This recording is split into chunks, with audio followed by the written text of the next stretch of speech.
let's discuss the state of play. Chad Wolf ran Homeland Security in Trump's first administration. NewsNation correspondent at large, Geraldo Rivera, has been exceptional in pointing out the equities in this situation. Thank you both, gentlemen. Chad, as always, appreciate you coming to make the case.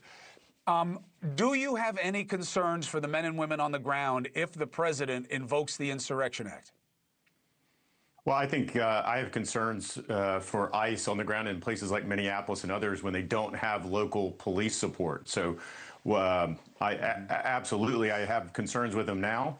I would have concerns as long as they are on the ground there without local police and without local leadership endorsing, or not endorsing, but at least making sure that they're able to do their job in a safe environment.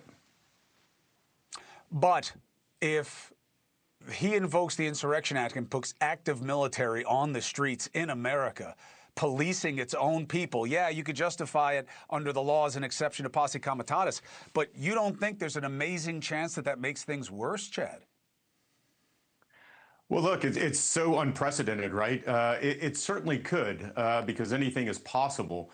But I think we've got a fundamental issue at stake here, which is to say, either the federal government is going to be allowed to go into Minneapolis and execute immigration law, federal immigration law, and do that in a safe environment, or they're not. And you're going to have local leaders. I mean, you had Governor Walz just today, or yesterday and today, talk about how they're going after people of color, that these ICE agents are untrained. What that does is that incentivizes all the protesters and agitators there to continue to ramp up what they do every night, which are unlawful acts, you know, vandalizing cars, setting fires on. And so what President Trump is trying to do, what he's trying to do here is, let's not have a repeat of 2020 where parts of Minneapolis burned because that protesting got completely out of control. Well, you can't invoke it preemptively. But that said, Geraldo, what's your take? Well, let me just read the first sentence from the Minneapolis Star-Tribune editorial. Battalions of armed federal agents are moving through neighborhoods, transit hubs, malls, immigrant centers have been shut down. School attendance is down. Hospitals being terrorized. I mean, this is clear to me that this is an overreaction of machismo. This is a display of power for power's sake. It's we're in charge, no, we're in charge. It's really the people of the Twin Cities are being absolutely imperiled by this crazy federal occupation, which is instigating the kind of demonstrations and protests that you're seeing. 3,000 federal agents, 5 times the size of the police department. What are they doing? And why are they wearing masks in these communities? And what about tear gas and so forth and people being shot? I just think it's really it's very, very, very disappointing to me that the president has unleashed this federal power on the Twin Cities, Chris. Chad, why wouldn't it be better to say you call, you do it public, do it private, you figure it out within your own leadership scope, to say to them, look, on the local levels like Obama did, listen, we want you to be comfortable with what's going to happen here. Are you against us going after these bad guys with the criminal records that we can show you? Do you want us, is that what this is about? Well, then let's do this together in a way that you're comfortable with, at least with you policing the perimeters so that we can do our job. Why not try to work with them? Well, I think they have. Look, the mayor and the governor. No, but Chad, not to interrupt you, and I want you to make your plate. No, I want you to make your point, but just context. They were told, we're coming in, you better not be in our way. No. That's the way it went down, Chad. It wasn't the way you used to operate.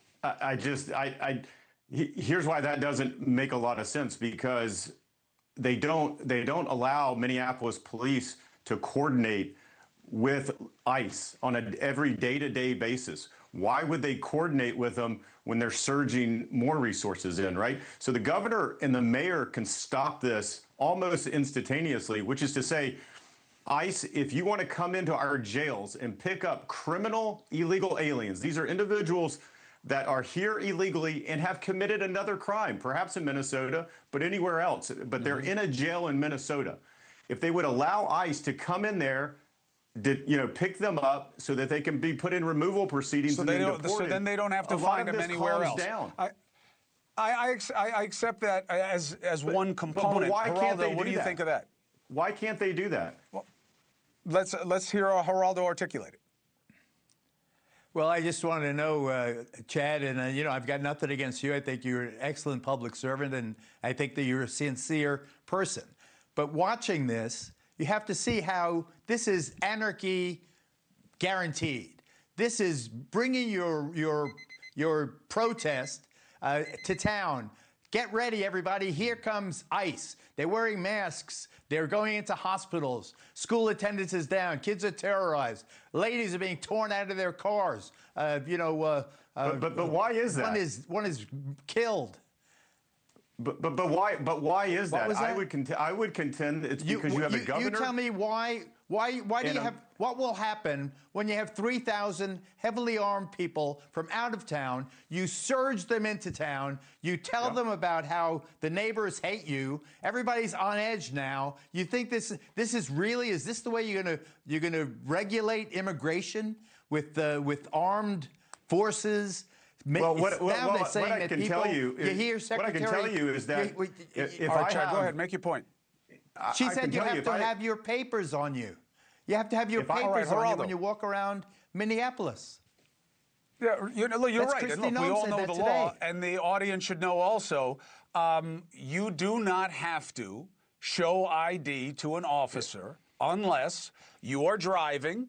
The state has a state law that allows state law enforcement to ask, and there's a number that do, but it's not a federal law, or they are arresting you on reasonable suspicion. If it doesn't check one of those boxes, you don't have to show them your ID. Go ahead, Chad.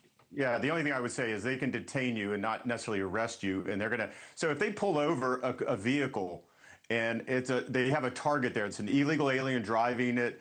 They've surveilled that, but it happens to have 4 individuals in there. Guess what? They're going to ask who those people are.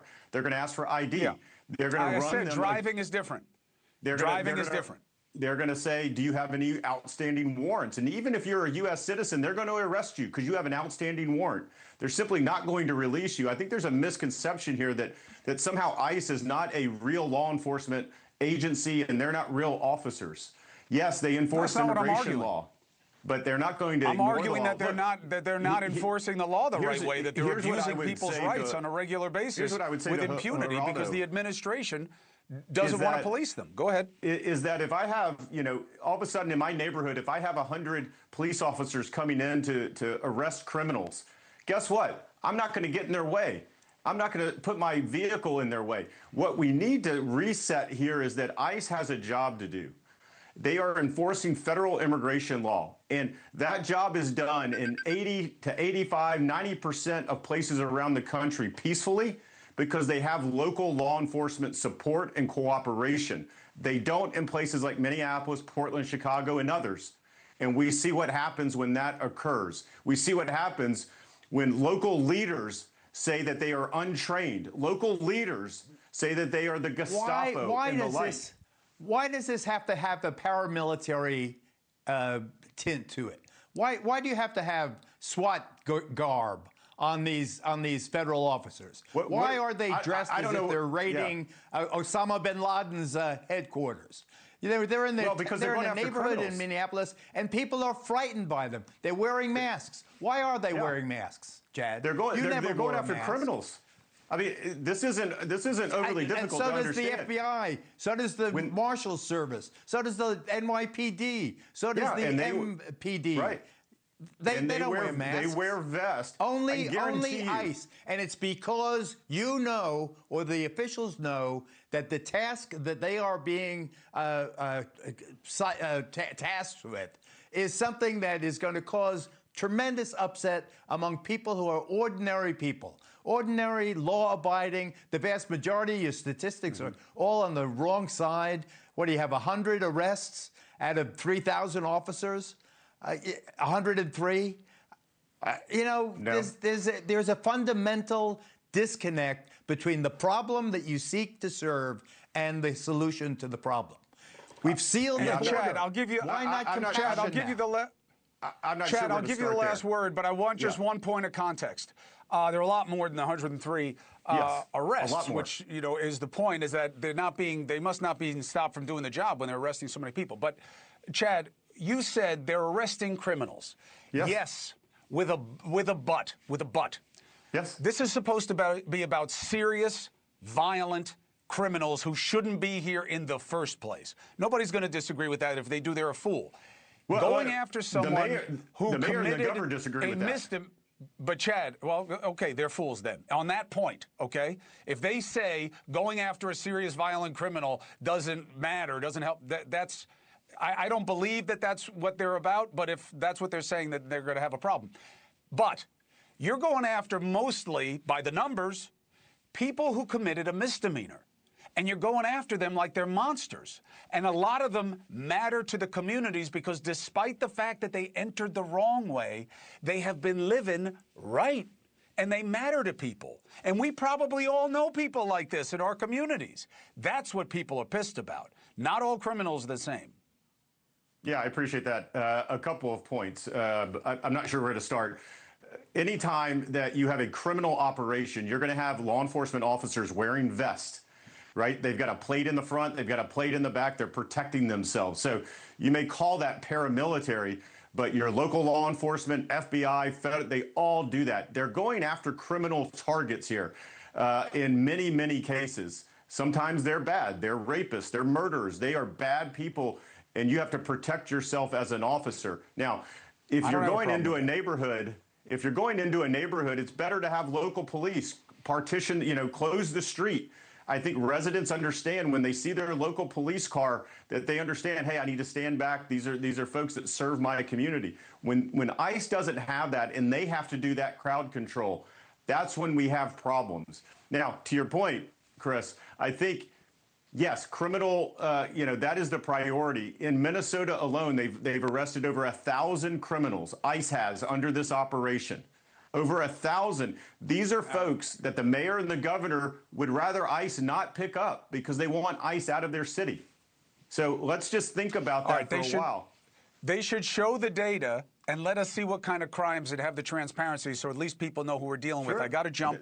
Yep. I appreciate you making the case, Chad, but you also have to understand the concerns, especially if this the president invokes the Insurrection Act, I'm going to have to go to Ohio, get Geraldo, and take him with me to Minnesota, and we are going to be living on the streets of Minneapolis about 3 days after he invokes it, because it's going to be the worst thing that could happen. Thank you for watching. Subscribe below and download our NewsNation app right now on your phone, and you will get fact-based, unbiased news for all Americans.